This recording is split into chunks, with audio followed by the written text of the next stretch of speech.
Imagine you are trapped 350 feet down in an absolute black that crushes your skull with the weight of 150 pounds per square inch.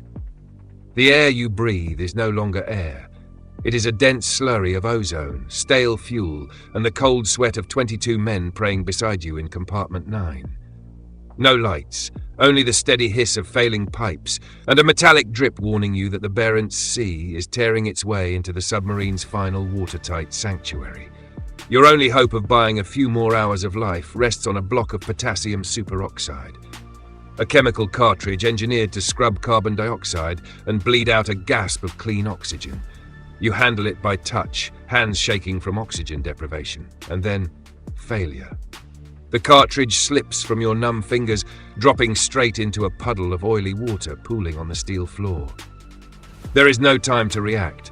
The contact triggers a violent exothermic chemical flash, a sudden, blinding thermal eruption that produces no smoke, just a pure chemical fire that incinerates every remaining molecule of oxygen in 3 seconds flat. You feel the savage heat melt the skin on your face and hands before you can scream. Those who aren't burned to ash in that millisecond drop to their knees, lungs collapsed, sucking on a vacuum. It is pure hypoxic agony in total blackness, a trap where your own lifeline becomes your executioner. Welcome to Unusual Chronicles. Today, we conduct the military and political autopsy of the pride of the Russian Northern Fleet, the sinking and silenced agony of the nuclear submarine K-141 Kursk. August 2000, the dawn of the 21st century. The Russian Federation is walking a brutal economic and military tightrope under the brand new presidency of a young, secretive Vladimir Putin. The war machinery of the old Soviet Union is rusting in port due to budget collapse, but the Kremlin needs to show the world that the Russian bear still has teeth. To prove it, they launched the largest naval exercises since the fall of the Iron Curtain in the freezing waters of the Barents Sea. The jewel in the crown of these war games is the Kursk, an Oscar II-class monster. 500 feet of double-hulled steel, engineered specifically to hunt down American aircraft carriers. According to Moscow's propaganda, she is an unsinkable titan, capable of absorbing a direct hit from a conventional torpedo. But inside, the reality is far cheaper and far dirtier. In the submarine's bow, deep inside the torpedo bay, rests the true hazard, the 65-76 torpedo, a Soviet-built behemoth utilizing a propulsion system fueled by highly concentrated hydrogen peroxide. Western navies abandoned this technology entirely back in the 1950s, viewing it as hydrodynamic Russian roulette. High-test peroxide is volatile. The slightest impurity, a speck of rust, a defective weld in the projectile's internal tank, and the fuel enters a state of violent decomposition, detonating spontaneously. Yet the bureaucratic pride of the new Russia gambled the lives of its crew on a cheap weld, rather than upgrading its arsenal. The Kursk put to sea with a barrel of liquid gunpowder welded into her guts, a time bomb flying the tricolour flag, and the clock was already ticking down to 0. August 12, 2000. The time is exactly 11:28 and 26 seconds. The Kursk glides silently through the Barents Sea. Inside the torpedo bay, time stops. The defective weld on the 65-76 torpedo finally gives way under intense internal pressure. High-test hydrogen peroxide leaks out, pooling against copper and residual rust within the container. The initial chemical reaction unseals. This isn't a clean explosion. It is an instant chemical blowtorch, an invisible, furious jet of fire that drives the temperature in the bow to 2,500 degrees Celsius in a heartbeat. The men in the first compartment vanish before their brains can process the pain.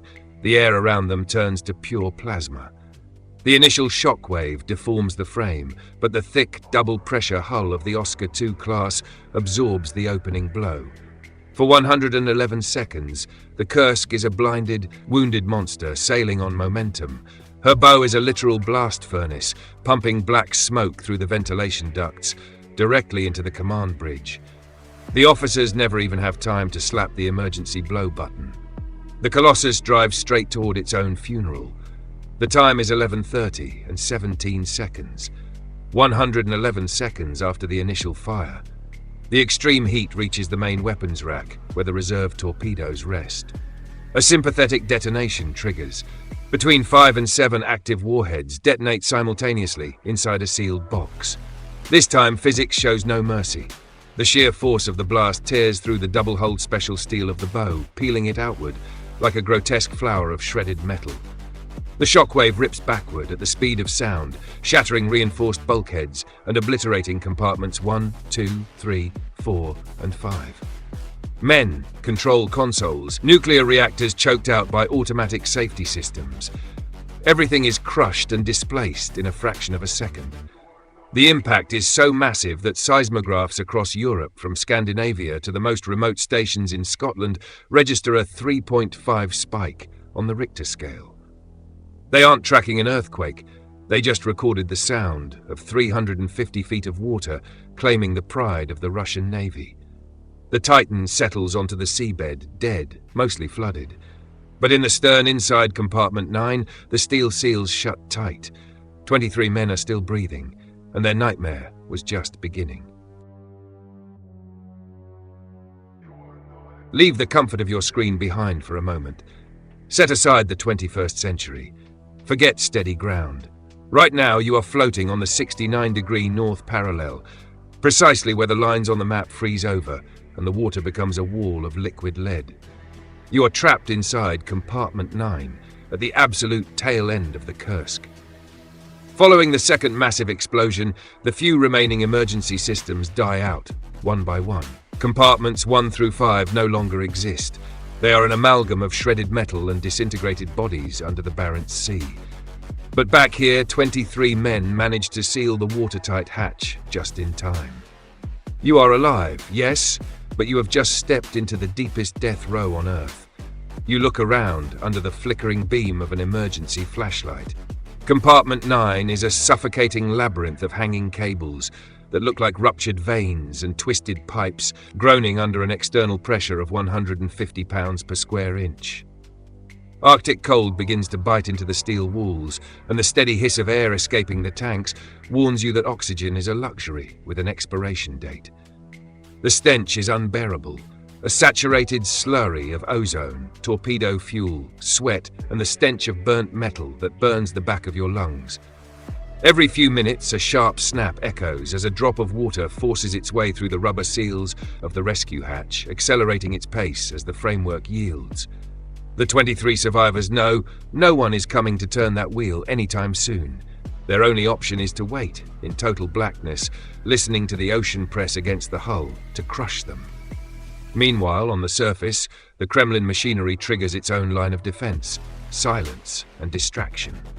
Although the disaster strikes on August 12th, the Russian government takes hours to officially locate the wreck and days to admit the scope of the tragedy to the world.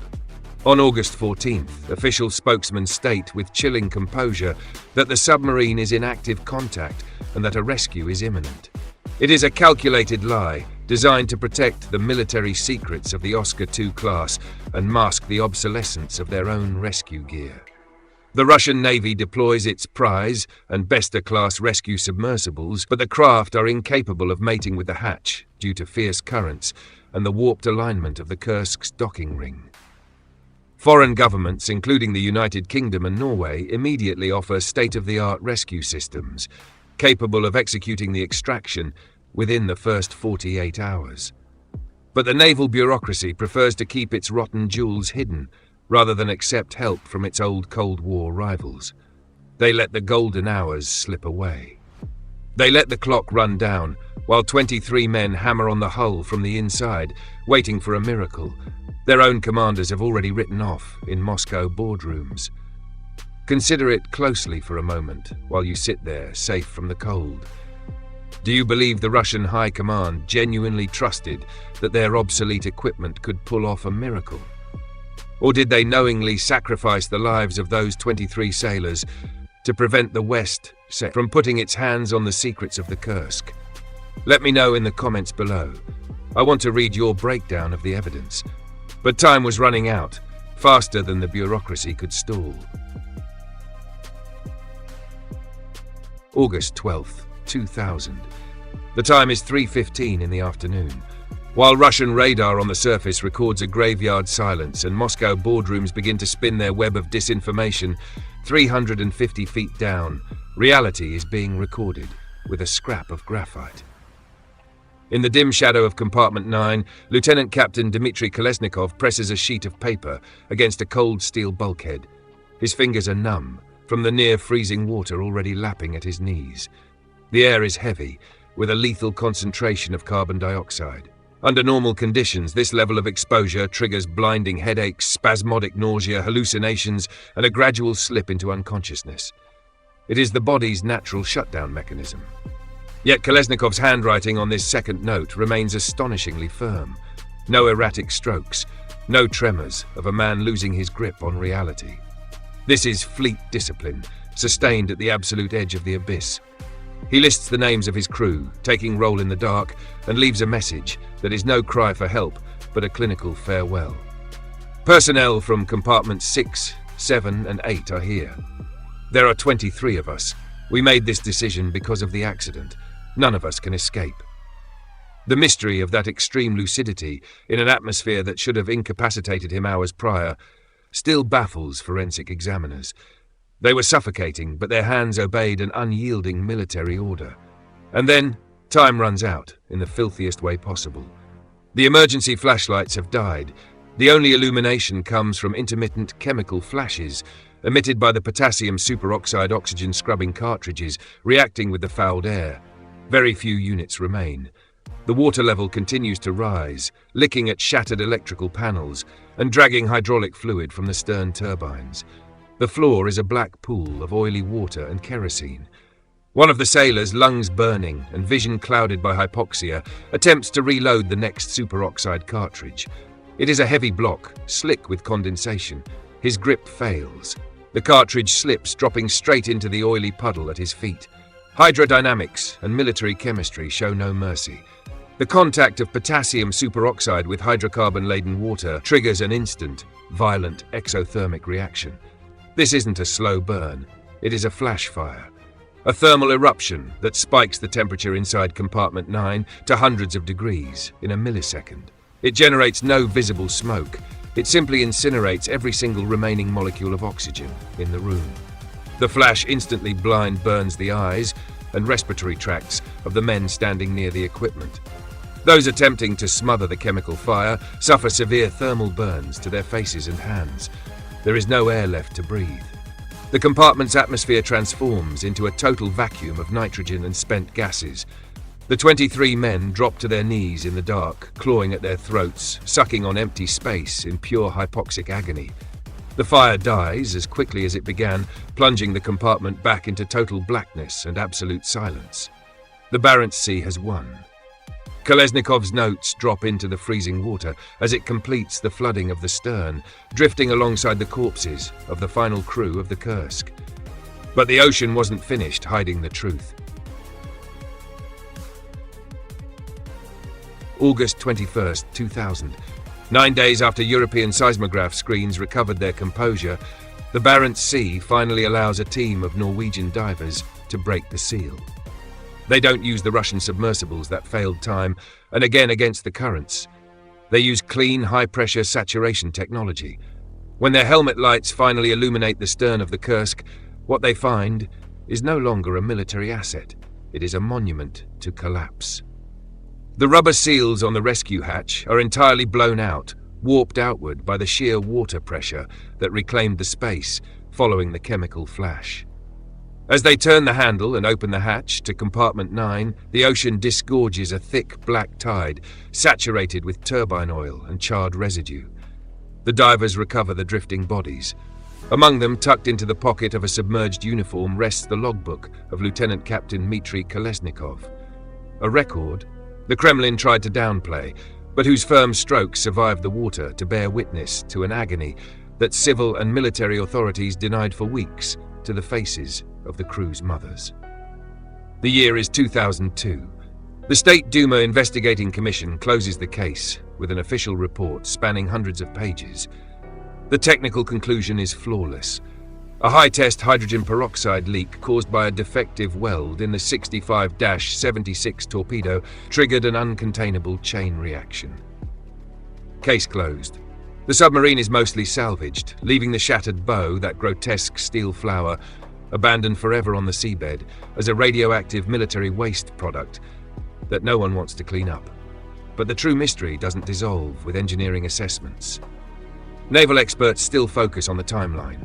No one has been able to explain with absolute certainty how, if the second massive explosion pulverized 5 compartments in a fraction of a second and generated a 3.5 impact on the Richter scale, the bulkhead of compartment 9 held long enough for 23 men to organize, take roll, and draft farewell letters with military precision. Official history books preferred to turn the page quickly, smothering intercepted phone calls and the deliberate rejection of international aid during the first 48 hours, with financial settlements and posthumous medals. The Kursk was no natural tragedy. It was a cold exercise in political damage control where state secrecy was valued far higher than the blood of its sailors. The Oscar II-class Titan is gone, reduced to melted scrap in northern shipyards, but the freezing Arctic waters guard the memory of every desperate hammer strike against the hull. If you want us to keep descending into the darkest voids on the map, to unearth the secrets that steel and propaganda could not protect from the bottom of the ocean, join us. Subscribe to Unusual Chronicles. Turn on the notification bell. Don't let the current pull you under. See you at the next wreck.